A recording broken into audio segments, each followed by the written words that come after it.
So the jumping off point for our discussion today is going to be London, June 1922, where Field Marshal Sir Henry Wilson was returning home after unveiling a war memorial. And as he was walking up the steps to his front door, two men darted around the corner and opened fire. He was shot 6 times, twice in the heart, killed instantly. After a running gun battle with police, his assassins were apprehended. And by the end of the summer, they too were dead, hanged for levying war against the British Crown. So, given the political turmoil in Ireland at the time, it probably doesn't come as much surprise that Sir Henry's assassins were members of the Irish Republican Army. But what is a little more intriguing, I think, is the fact that they were also veterans of the British Army, and in fact had served in the First World War, while Sir Henry was actually, the commander-in-chief of the armed forces. And so when they shot Sir Henry that day, it wasn't simply assassinating a military advisor to the government of Northern Ireland, but they were also, in effect, killing a former commanding officer. And the links to the First World War don't end there. Reggie Dunn and Joseph O'Sullivan, the assassins in question, they had not only served, but in fact, O'Sullivan had lost his leg at Ypres, something that hampered his escape, after this assassination. 2 of his brothers had also served, one of whom was discharged with shell shock. So the war really permeated Irish culture at this time, and particularly the guys who were radicalized and joined the Irish Republican Army. For his part, Reggie Dunn, actually in the doc, he wrote this speech, which you can see quoted behind me, in which he draws a direct link between the war and then his post-war militancy. The same principles for which we shed our blood on the battlefield of Europe led us to commit the act we are charged with. He actually wasn't allowed to give that speech, but it was printed in the Irish Independent. And I think it gives further indication of just how prominently the war figured in the Irish militant imaginary. Dunn and O'Sullivan were far from the only ones to follow this trajectory. 200,000 Irishmen served in the British forces, British-led forces during the war. About 30,000 didn't return home. Of those who did, the vast majority went back to quiet lives at their farms, at their shops, their factory jobs. But of those who did not, a significant number did go on to join the IRA and basically take up arms against the same empire that they had loyally served just a few years before. And it's interesting because although in the grand scheme of things this is a small number, low hundreds, it was magnified by the fact that the IRA, even at its highest point, only had an active strength of reliable fighters of around 5,000 guys. There were many more sympathizers and support networks, but really this core group of 5,000 that could reliably be brought out to fight. So within that context, a couple hundred becomes more sizable, percentage-wise, 5–10% maybe. And they're also notable because they were radicalized by their wartime experiences more so than the blood sacrifice of the 1916 Rising. So in this way, they depart really from the accepted historiography of Irish public opinion in this period, which demonstrates that Irish opinion had actually sort of favored, home rule and sort of a more constitutional reformist measure until after the Rising and the execution of the ringleaders, at which point it radicalized pretty quickly. And what you see, going through veteran memoirs and through pension files and arrest records and so forth, is that the veterans were actually radicalized prior to the Rising by the war, by their combat experiences. And so they weren't converted to nationalism by the Rising, but they were activated by it. They saw what was going on and they said, how do we sign up? Not, oh, now we're nationalists. And so in this way, they actually sort of predated, the radicalization of Irish, mainstream political opinion. And we know this because when you look in the records, some of the British, or some of the troops serving in the British Army who were stationed in Ireland, when the Rising happens, they don't just, read the paper and go, oh my gosh, this is the next level of the struggle. They actually, one of them got arrested trying to cross lines and join the fighting, on the Irish side, and was sent to the brig, where he spent, the duration of his British military service. So I mentioned a second ago, some of the memoirs and so forth. So in terms of archival sources, really I'm drawing on the military service pensions collection, in the military archives in Dublin, and also the Bureau of Military History statements. So the pensions are pretty cool because they actually comprise applications, both successful and unsuccessful, from veterans, from alleged veterans, family members, all with some sort of alleged link to the IRA. There were about 80,000 applications, and only about 8,000 to 10,000 were actually approved. So it again sort of demonstrates that the IRA at this point was very much a minority phenomenon. As for the witness statements, that was part of an oral history collection that was formulated in the late 40s and early 1950s by the Irish state to sort of commemorate the 1916 and the subsequent Irish Revolution. The National Archives in Kew, outside London, were also instrumental in terms of providing British military records, so medals, your medal cards, service records, so that when you get the names of IRA fighters from the pensions, from the statements, you can then see where they actually served and sort of find commonalities. And then last but not least, as mentioned previously, Irish veterans were actually quite literary achievers in terms of writing memoirs after the war. One of them, most notably Liam O'Flaherty, actually, he was like a prominent writer. Is known for the short story The Sniper and the book The Informer, which was turned into an American movie. And so I have also a picture of Return of the Brute, which is one of his fiction novels about the Great War, which also provides some insights into the sort of responses. So when sort of going into this, that these guys had sort of, quite radical, militant careers after the war, it's worth asking, how did they wind up in the British military to begin with? And the answer is that they really didn't, frame it in that way at the outset. They were relatively apolitical, about as apolitical as you can get, as an Irish guy in this period. And I think that Tom Barry, for example, quoted here, who was the commander of the West Cork IRA, and later a general in the Irish Defense Forces, he actually puts it quite bluntly here, where he says that I went to the war for no other reason than that I wanted to see what war was like. I wanted a gun, see new countries, feel a grown man. So like very much staking claims to a martial masculinity, right? Gender identity was prominent. And then he says, above all, I went because I knew no Irish history and had no national consciousness. And so in many ways he actually goes on in the same passage to exonerate the Irish Parliamentary Party, which was initially what I had kind of thought, was that a lot of these guys, they were or they were home rulers, and they bought into this idea that, if we serve the crown loyally during the war, we'll get home rule after as a reward. And that was what the Parliamentary Party was advocating at that time.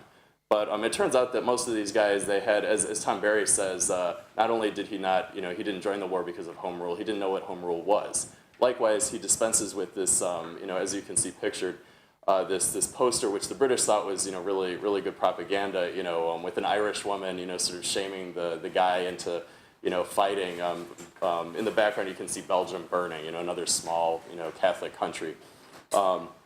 And so these sort of appeals to, the rights of small nations, although the British thought it was pretty good, and really convincing. Tom Barry said he didn't know anything about the rights of nations, didn't care about the rights of nations, large or small. He really, it was not his main priority. And you see that also with other veterans who, their personal independence, their sense of adventure, their personal independence is more prominent in their thinking and their enlistment than the Irish variety.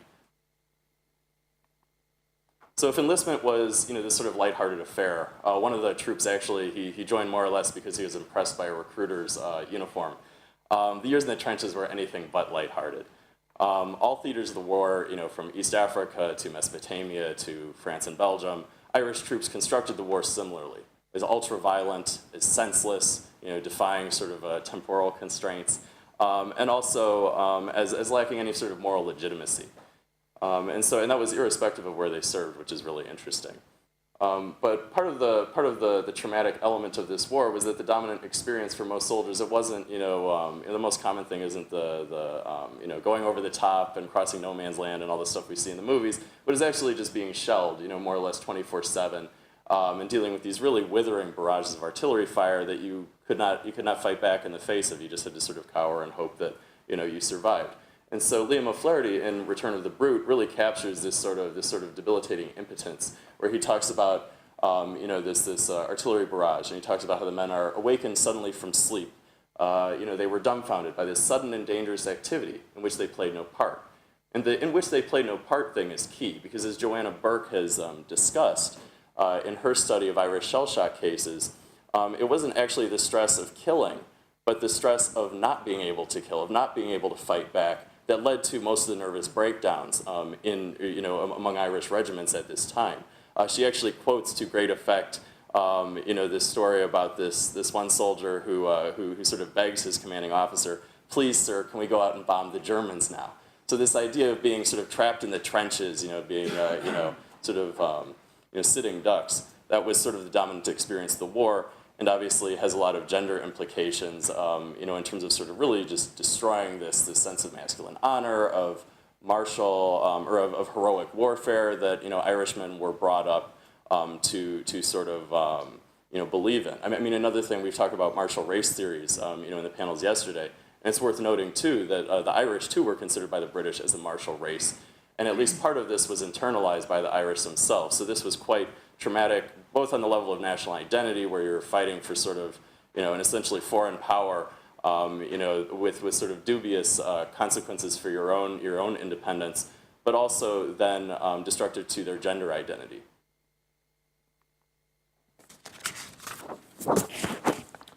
This sort of disillusionment was felt most keenly among Irish troops serving, not surprisingly, in the colonies, where naturally they sort of saw some similarities, although much more stark, arguably, with what they experienced in Dublin or in Belfast.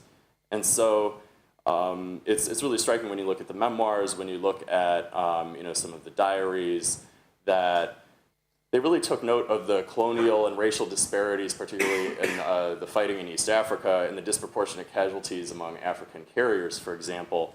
Things that are less prominent in British recollections, with some rationale, and they're also more sympathetic to these guys than with their British officers. There is this burgeoning sense of sort of cross-racial solidarity, which you see here in this quote from Charles McGuinness, who served in East Africa. He also served in Cameroon, but in which he talks about how the carriers died in myriads through inhuman treatment. The poor savages, so I mean, again, still colonial language, were drafted into the white man's bloody game. Their lives were held as cheap as those of insects. And so it's a very perceptive take on the way that colonial troops are being mobilized for a war that really should not be their concern, and that their lives are being expended very, very cheaply. And so it's clear when you look at this that drafted into the white man's bloody game. I mean, Ireland, there was not conscription, so he did join, for his sense of adventure. So a little bit different there. But this idea of being in a war of which you're not directly, your country is not directly in harm's way.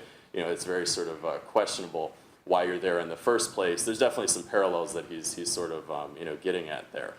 And it's also, I think, important to recognize just how important these recognitions are, given that Irishmen, as both white guys, white men, and colonized people, they were not immune to this color line language, and so for a while they would view the Irish situation, sort of these world historical terms, the 700-year oppression, while sort of minimizing what was being done to Africa or Asia. And so one of the talking points of the Irish, during this period was that Ireland was the only white nation that was denied self-government, and so that was sort of more, that was one of the talking points versus, everybody should have, self-government, right? And so the crucible of imperial war led to some political awakenings, as you might expect with these sort of colonial encounters, cross-colonial encounters. For Liam O'Flaherty, the author I mentioned previously, because he fought in France and did not experience the colonies directly, his awakening was more sort of a traditional working class left-wing awakening. And so he went from being a self-described petty nationalist at the beginning of the war to like a full-blown communist by the end. And he really captures in really sort of religious, like apocalyptic language here, his own personal turning point, where he writes about how there we stayed fighting, hurling gas and flame and fire at each other, until one day I saw a banner hoisted over the trench of the enemy. And on the banner was written, "Workers of the world, unite." The new God had been born. So, I mean, it was quite literally for him a religious experience. Whereas for McGuinness, who served in East Africa, his was more framed in sort of, I guess what we would now call sort of a more, post-colonial sort of, understanding. More so than the sort of just standard, left-wing sort of working class, solidarity. And so for him, it verges on sort of the poignant, because he, after this firefight, on the riverside, they find the graves of the men that they've just killed. And he talks about how one grave contained a German soldier, and the other might have contained 1 or 5 blacks.